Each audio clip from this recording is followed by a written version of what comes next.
श्री शिवाय नमस्तुभ्यं भक्तों, हर हर महादेव। भक्तों, गुरुजी श्री प्रदीप मिश्रा जी की कथा जो कि महाराष्ट्र के जलगांव में चल रही है, उस कथा का आज तीसरा दिन था।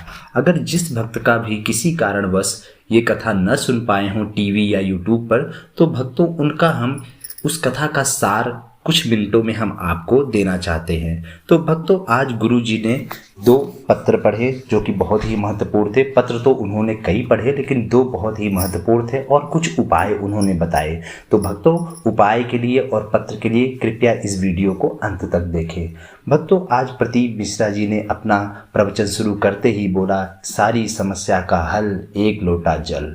भक्तों, पहला पत्र उन्होंने पढ़ा। एक बहन ने पत्र लिखा कि उनके पति जो हैं वो 18 साल से शराब की बुरी लत से परेशान थे।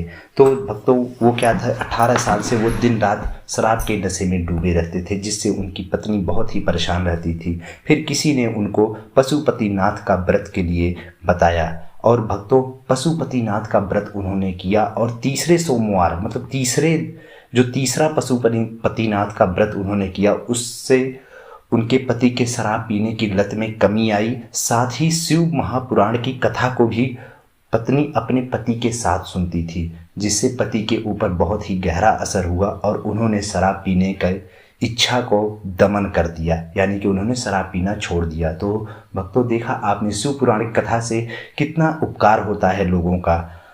दोस्तों भक्तों, जो दूसरा पत्र उन्होंने पढ़ा वो ही बड़ा ही जटिल पत्र था। वो हमारी बहन अनिका नीलेश पाटिल ने लिखा था। उन्होंने बताया, उस पत्र में लिखा था कि उनका बेटा 3 साल का था, जो कि ऐसी किसी बीमारी से ग्रसित था जिसका डायग्नोस न तो भारत में किया जा सकता था, न ही विदेश में इसका कोई उपचार था। उस बीमारी का पता ही नहीं चल रहा था। फिर किसी सज्जन ने इनको बताया कि आप पशुपतिनाथ का व्रत कीजिए और आप श्री शिवाय नमस्तुभ्यम का जप कीजिए और आप शिव जी पर जल चढ़ाइए। भक्तों, आपको विश्वास नहीं होगा कि उनके 5वें दिन जो उन्होंने पशुपतिनाथ का व्रत किया, यानी कि 5वां व्रत जब उनका पूर्ण हुआ, तब तक उनका पुत्र खड़े होकर चलने लगा। तो आप समझ सकते हैं कि पशुपतिनाथ का व्रत में कितनी शक्ति होती है, जो कि मरे हुए इंसान को भी जिंदा कर सकती है। यानी कि उनके बेटे की डॉक्टर बता दिए थे कि अब इसका इलाज कहीं नहीं हो सकता, लेकिन पशुपतिनाथ व्रत के कारण ये उनका सफल। तो इतनी शक्ति होती है पशुपतिनाथ के व्रत में और श्री शिवाय नमस्तुभ्यम और शिव पुराण की कथा में। तो भक्तों, एक बार मन से बोलिए हर हर महादेव। भक्तों, आज उन्होंने प्रदीप मिश्रा जी ने, गुरु जी ने 1-2 उपाय बताए कि अगर आपका कोई महत्वपूर्ण काम फंसा हुआ है या आपको कोई महत्वपूर्ण, आप अपनी योजना पे कार्य कर रहे हैं और उसके पूर्ण होने की इच्छा रखते हैं, तो आपको एक उपाय करना चाहिए कि अगर आपके घर में शिवलिंग हो, मैं कहता हूँ बड़ा नहीं हो, छोटा ही हो, तो उस पर जल चढ़ाने का तरीका उन्होंने बताया। तो उस पर यह होना चाहिए कि जो शिवलिंग की जो आप जल चढ़ाते हैं और पानी की धार जो गिरती है वो दक्षिण दिशा में हमेशा होनी चाहिए।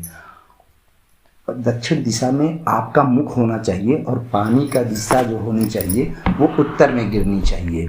यानी कि आप शिवलिंग के दक्षिण में बैठिए और पानी की धार जो है वो उत्तर में गिरे। और भक्तों, जो पानी गिरेगा उसको आपको व्यर्थ नहीं जाने देना है, उसको आपको इकट्ठा करके किसी तुलसी में या पेड़ में आपको वो प्रवाहित करना है और वो प्रवाहित करने की दिशा भी आपको उत्तर में रखनी है। इससे आपका कार्य सिद्ध होगा। पर पूज्य पंडित प्रदीप मिश्रा जी ने एक और बात बताई कि जो हम सूर्य भगवान को सुबह सुबह अर्घ्य देते हैं, यानी कि जो जल चढ़ाते हैं, उसके समय अगर आपको लगता है कि आपके शरीर में कहीं पे कोई रोग है या दर्द है, जैसे सीने में दर्द होता है, पेट में दर्द होता है, तो आप जल चढ़ाते समय ऐसा उसकी दिशा रखिए ताकि जो जल चढ़े और जो सूर्य की किरणें आए, तो जो रेज आए, पानी को क्रॉस करते हुए जो रेज आए, वो आपके उस हिस्से पे पड़े, तो उससे आपको जरूर ही वो छुटकारा मिल सकता है। वो आपका दुख दर्द जो भी होगा वो खत्म हो जाएगा। तो भक्तों, आज के लिए इतना ही था। 2 पत्र और जो उपाय बताए, इसको जरूर आप करिए। और अगर आपको ये पत्र और उपाय अच्छे लगे हों तो कमेंट बॉक्स पे हर हर महादेव अवश्य लिखें। श्री शिवाय नमस्तुभ्यम।